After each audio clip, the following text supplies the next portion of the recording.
கூட்டணியின் பெரிய கட்சியாக அதிமுக இருக்க முக்கிய முடிவுகளை சென்னையில் எடுக்காமல் டெல்லிக்கு எடுப்பது ஏன்? ஸோ அவரை டெல்லிக்கு போயிருக்கிறத வச்சு இந்த கேள்வி எழுப்பியிருக்காங்க இல்லையா?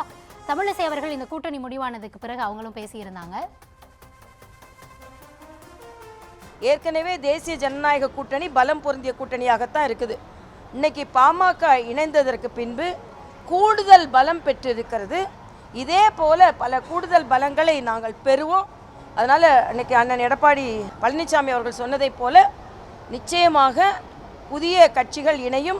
இன்னைக்கு பழனிசாமியும் ராமனும் சேர்ந்திருக்கிறார்கள்.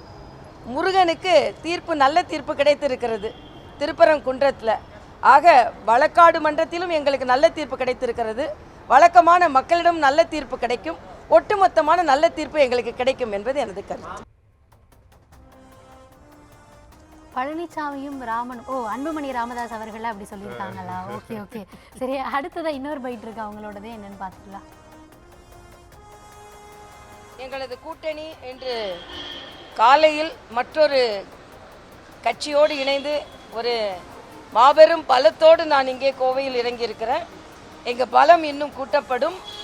மாம்பழம் பழம் மாபெரும் பலம், பழமும் சொல்லலாம் பலமும் சொல்லலாம், எப்படி வேணாலும் எடுத்துக்கலாம். பலம் ஒட்டுமொத்தமாக. அதனால் வெற்றி பழம், வெற்றியின் பலம் எப்படி வேணாலும் நீங்கள் எடுத்துக்கலாம். லாவும் தமிழுக்கு சொந்தம் தான், ராவும் தமிழுக்கு சொந்தம் தான். அதனால் மிக்க மகிழ்ச்சி. மரியாதைக்குரிய அண்ணன் இபிஎஸ் அவர்கள் இன்று அறிவித்திருக்கிறார்கள். அதே மாதிரி அமித்ஷா அவர்களை பார்க்க சென்று கொண்டு இருக்கிறார்கள். உண்மையிலே ஒரு மகிழ்ச்சியான ஒரு தருணம். தமிழகத்தில் ஒரு மிகப்பெரிய மாற்றம் ஏற்பட போகிறது. அந்த மாற்றம் டென்ஷனாக முதலமைச்சர் இன்னைக்கு காலையில் பேச்சிலிருந்தே தெரிகிறது. அமித்ஷாவா அவதூறு ஷாவா அப்படின்னு கேட்டுக்கொண்டு இருக்கிறார். நீங்க அவதூறு செய்து கொண்டிருந்தீர்கள் என்றால் அவர் அவதூறு ஷாவா தான் இருப்பார். அவர் நல்லா நடந்துகிட்டீங்கன்னா ஒரு அன்பான ஷாவா இருப்பார். என்ன சார் நினைக்கிறீங்க? இப்ப இவங்க கூடுதல் பலம்ன்றாங்க. ஆனா இன்னொரு செய்தியாளர் சந்திப்புல மாபெரும் பலம்ன்றாங்க. அது கூடுதல் பலமா மாபெரும் பலமான்னு தெரியல. ஆக மொத்தத்துல பலம் வாய்ந்திருக்கிறோம் அப்படின்னு சொல்றாங்க. தேர்தலில் மக்கள் என்ன செய்ய போறாங்கிறது ஒரு புறம் இருக்கு. இப்ப இந்த டெல்லிக்கு போறதுக்கு நம்ம சொல்றோம்ல, இப்ப அமித்ஷா பாத்தீங்கன்னா இந்த பொங்கல் வச்சார்ல, அது ஒரு மகிழ்ச்சி பொங்கலுக்காகத்தான் அவர் வந்தார்.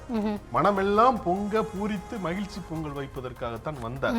ஆனா இங்க இருந்த கதையே வேறங்கிறதுனால இவங்களை பொங்க வச்சுட்டதா சொல்றாரு. வேலுமணி போயிருந்தார்ல, பொங்க வச்சுட்டு போயிட்டாரு அப்படின்னு சொல்லப்படுகிறது. அதன் பிறகுதான் அண்ணாமலையை கூட்டிட்டு போய் அங்க தனியா ஆலோசனை செஞ்சாங்க. அந்த வேகத்துலதான் அன்புமணி கூட்டணிக்குள் கொண்டு வரப்பட்டிருக்கிறார் என்று ஒரு பேச்சு இருக்கிறது.